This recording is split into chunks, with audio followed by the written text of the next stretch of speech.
नमस्कार मंडळी, स्वागत आहे तुमचं माझ्या मिनी ब्लॉगमध्ये। तर आम्ही निघालो दाताच्या दवाखान्यामध्ये। आराध्याच्या दाताला तार लावली आहे ती काढण्यासाठी। दुपारचे 1:30 वाजले आहेत आणि छान असं ऊन पडलेलं आहे। आज पाऊस नव्हता त्यामुळे वातावरण छानच वाटत होतं। तर आता आम्ही पोहोचलो दाताच्या दवाखान्यामध्ये खारघरला। आराध्याच्या दाताची ट्रीटमेंट इथेच चालू आहे। तिला आता बरोबर माहिती आहे कुठे जायचंय, तर ती माझ्या पुढे बघा कशी धावते।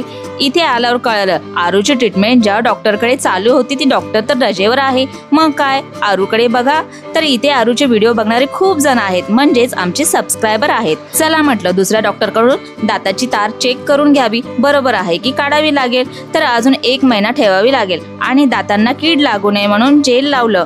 इथे आमचा 2-2.5 तास गेला। मयुरेश बाहेर बसून कंटाळून गेला होता। आता इथून आम्हाला ठाण्यालाही जायचं होतं, कारण माझं गळ्यातलं मिनी गंठन तुटलं होतं आणि ते बनवायला टाकायचं होतं सोनाराकडे।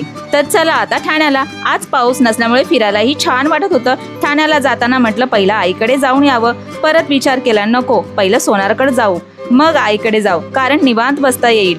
परत फिरलो तर इकडे माझे बाबा रिक्षा लाईन मध्ये बसलेले दिसले। बाबांना आवाज दिला तसं बाबा बघा कसे म्हणतात, अरे इकडे कुठे चालली, घरी चल।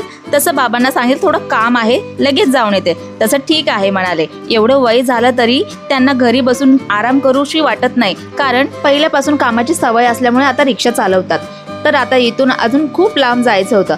आल्यासारखं म्हटलं सगळे कामं झाले तर बरं वाटतात। एवढं लांब यायचा खूप कंटाळा येतो, पण काय करणार, यावं लागतं।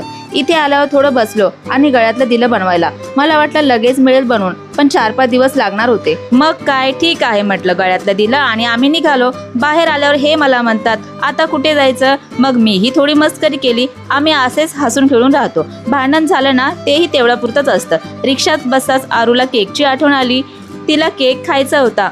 आम्ही केकच्या दुकानात आलो, 2 चॉकलेट केक घेतले आणि निघालो। गाडीतच केक खायला सुरुवात केली। आता परत इथून आईकडे जायला निघालो। ट्रॉफिक नसल्यामुळे काही वाटत नव्हतं, पटकन पोहोचलो। आरू बघा किती खुश झाली। इकडे यायचं म्हटल्यावर तिच्या खुशीचा ठिकाणा नसतो। कशी पुढे पळत सुटली बघा, तशी आईला बघताच थांबली। आई आमची वाट बघत स्वयंपाकाची तयारीला लागली होती। तसं तिला म्हटलं स्वयंपाक नको बनवू, फक्त चहा बनव, कारण आम्ही लगेच निघणार होतो। मग तिने लगेच पोहे बनवायला घेतले। बघितलं उपाशी गेली नाही पाहिजे असं तिला वाटतं। मग ती गरम गरम पोहे घेऊन आली। मयुरेश मस्त चिल्लर पार्टी बरोबर गप्पा करत बसला होता। आम्ही आईच्या हातचे पोहे खाल्ले आणि निघणार तर लगेच आई बघा मला देण्यासाठी लसूण भरायला लागली। चटणी संपली का, चटणी देऊ का, आले की खाली हात पाठवतच नाही। आणि आता बघा थैलीत पैसे टाकते, राहू दे खर्चायला होतील म्हणून, नको म्हटलं तरी ऐकतच नाही। हीच असते आईची माया। खरंच मी स्वतःला खूप नशिबान मानते। माझ्या पाठीमागे माझ्या आई वडिलांचा आशीर्वाद आहे। तर कसा वाटला आजचा मिनी ब्लॉग कमेंट करून नक्की सांगा।